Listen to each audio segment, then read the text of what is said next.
Wanita bila tertekan itu memang butuh bicara. Kalau kita sedih, takut, dia pasti butuh bicara. Kenapa? Perempuan itu, Bu, kalau dia udah ngomong, baru dipikirin tuh omongannya. Ah, itu perempuan rata-rata. Laki-laki, ya, bila tertekan tidak mau bicara. Ini harus hati-hati ya, Bu. Kalau suami ibu sampai di rumah, kemudian ibu lihat, ya, dia kayaknya sedih banget mukanya, ya, karena 10 menit tadi. Setelah 10 menit masih sedih, kan ibu tanya kan? Abi sedih ya? Iya. Abi capek ya? Iya. Bu, kalau ibu sudah tanya suami yang mukanya tadi sedih setelah 10 menit ya, 10 menit pertama kan itu lazim. Setelah 10 menit masih sedih banget, dan ibu tanya, dan dia bilang iya, tolong ibu tidak tanya-tanya lagi. Saya dulu salah. Waktu suami saya datang, saya lihat mukanya kan, ayah capek ya? Iya. Kenapa sih ya? Mbok ya cerita sama aku kan istrimu, ibu dari 5 anak-anakmu. Apa kata suami? Diam. Itu sakit hati banget. Ya, laki-laki tidak mau diajak bicara, Bu. Kenapa? Ada otak laki-laki yang Allah kasih, tidak ada sama perempuan. Apa? Pada saat dia ada masalah, dia harus diam untuk mencari solusi sendiri. Makanya jarang laki-laki kalau ada masalah pergi konseling. Jarang. Kalau perempuan ada masalah pergi konseling, Bu. Kenapa? Supaya ada yang dengerin. Suami gue nggak dengerin, ya udah gue ke dokter Aisyah aja deh. Dengerin. Dan konsultan perempuan harus yang terlatih. Kalau enggak, dia juga pengen ngomong, Bu.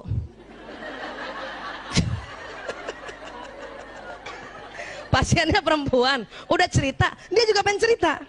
Makanya konsultan perempuan itu, psikolog perempuan atau dokter konselor perempuan ya, itu harus terlatih untuk dengar. Sudah selesai semua, tinggal memetakan. Ya, laki-laki enggak.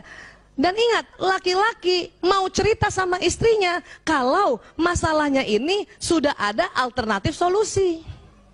Jadi ibu tenang aja, nanti dia cerita kok. Termasuk anak kita kalau datang.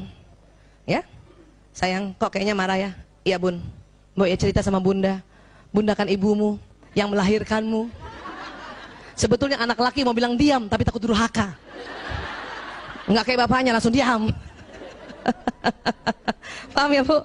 Ya, biarin. Jadi gimana, Bu Aisyah? Bilang sama suami, ayah capek banget ya? Iya. Ini minum, ini makanan.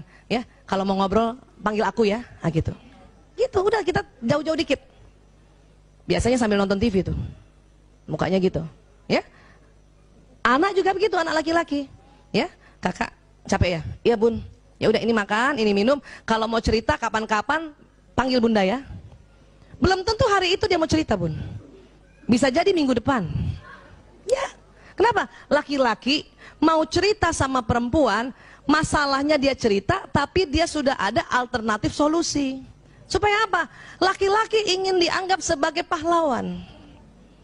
Bun, ada PHK di kantor aku. Oh ya gitu ya. Terus apa kebijakan ayah? Ah, tanya gitu. Ya. Ya, aku sih sebenarnya susah banget ya ambil keputusannya, saya mutasi aja. Oh gitu. Insya Allah kebijakannya Abi ya itu manfaat cia gitu dong. Ya, nah itu. Jangan kita suami cerita, Bun, ya di kantor ada pemecatan PHK. Terus kita diam aja. Oh, itu nggak suka laki-laki. Walaupun kalau kita ngomong dia begitu. Tetapi kalau dia yang lagi cerita, kita harus tanggapi dengan berapi-api dan lihatlah dia sebagai seorang pahlawan. Bisa, Bu? Coba latihan di kacanya berbinar-binar ya. Oh, terus gimana Abi? Masya Allah, Abi keren banget. Itu latihan, Bu. Kenapa? Karena laki-laki ingin selalu dikagumi. Ya, ingin selalu dikagumi. Oke? Nih, tadi saya bilang kan, perempuan kalau curhat hanya ingin disimak. Ingat, laki-laki ya kalau mendengar curhat selalu menawarkan solusi.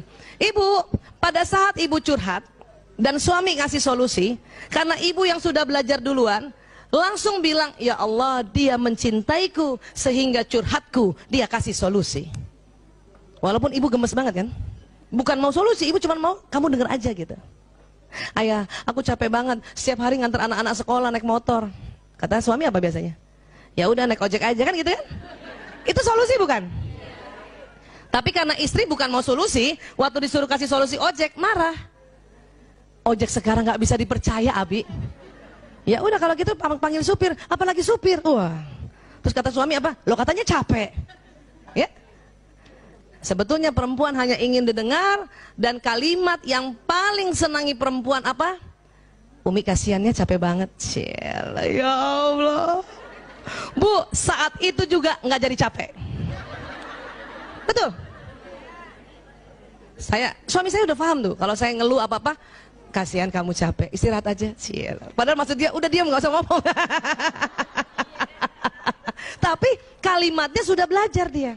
Kalau dulu astagfirullahaladzim, ngasih solusi berantem, ngasih solusi berantem. Suatu ketika saya makan bakmi ayam sama suami, itu saya bilang, ya Allah kalau bakmi ayam gini kurang nendang ya. Dia kasih solusi, ya udah, yuk kita makan nasi goreng lagi. Ya. Itu solusi. Paham? Dan suami saya juga sudah pintar sekarang, Masya Allah. Kalau saya curhat, setelah dia dengar curhat, apa dia bilang sama saya? Ibu, mau pakai solusi apa enggak? Itu kayak nanya mau pakai bawang goreng apa enggak? Kenapa? Kata suami saya, daripada gue berantem, muter-muter, debat kusir gara-gara ini. Paham ya? Nah itu tadi. Jadi gimana? Kalau gitu, dari awal ibu bilang sama suami, Abi, ayah, ya, Mas, aku mau cerita aja ya. Oke, dia akan dengar. Kenapa? Karena laki-laki merasa kalau perempuan sedang ngobrol, dia harus carikan solusi. Itu dia capek juga, Bu.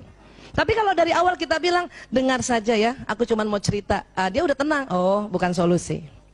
Ya, dia selalu dengar, suami selalu ingin dianggap sebagai pahlawan. Itu harus diingat, ya.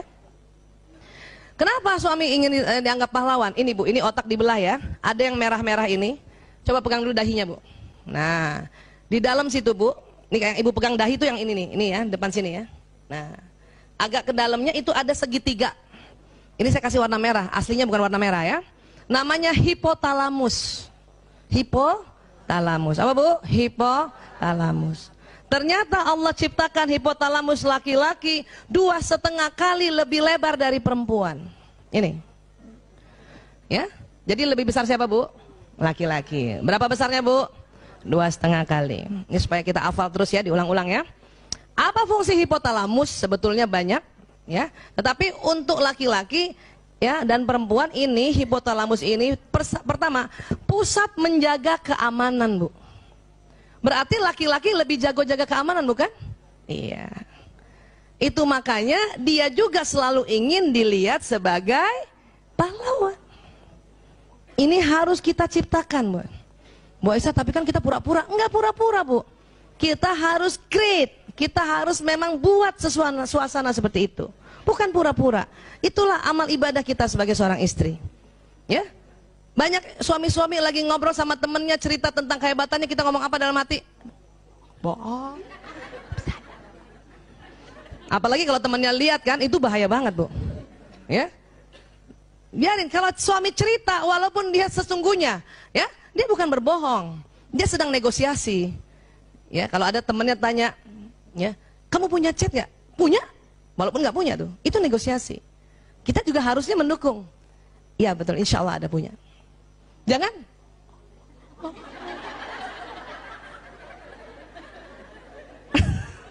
Itu kalau suami tahu itu marahnya minta ampun Bu.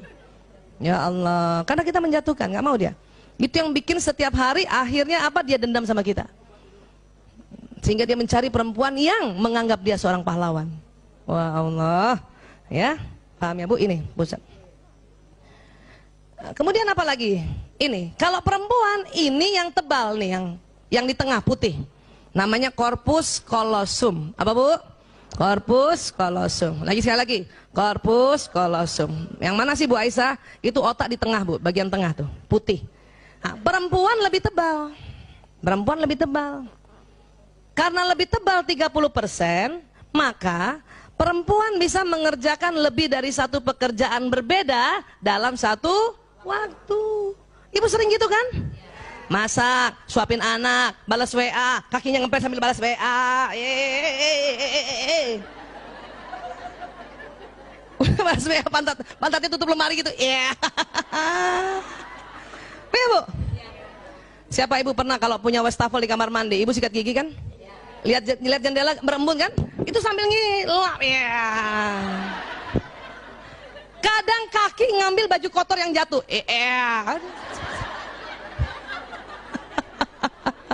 Iya Bu. Siapa ibu yang bawa mobil? Antar anak, zaman dulu tuh. Apalagi ya, bawa mobil, anak belum makan disuapin, betul Bu? Masih bisa kita dengar qiraat ya dari kaset, masih bisa pasang alis. Itu perempuan. Bahkan ada gurunya teman anak saya, perempuan itu, dia naik mobil, dia naik motor dan selalu pakai helm. Tapi sambil dia naik motor bisa pasang alis, Bu. Itu perempuan, keren banget. Kok bisa Bu Aisyah? Enggak, dia tahu dari rumahnya ke tempat dia kerja melewati 4 lampu merah. Jadi lampu merah pertama kan lampu merah ada angkanya kan? Jadi kita udah tahu kan? 30, 31 kan gitu. Dia buka helm, pasang sebelah. Kadang baru setengah yang sebelah, udah, ya Allah, udah. Tutup helmnya dia. Apa? Dia perkirakan lagi lampu merah kedua. Ya. Lampu merah kedua ternyata hijau.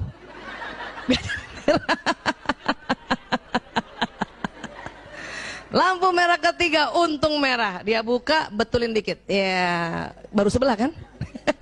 Lampu merah keempat enggak merah, hijau. Makanya sampai pekarangan sekolah baru sebelah. Tapi itu nggak masalah. Sebelum taruh helmnya di pekarangan sekolah, bikin satu lagi. Luar biasa. Itu karena otak kita yang korpus kolosumnya lebih tebal.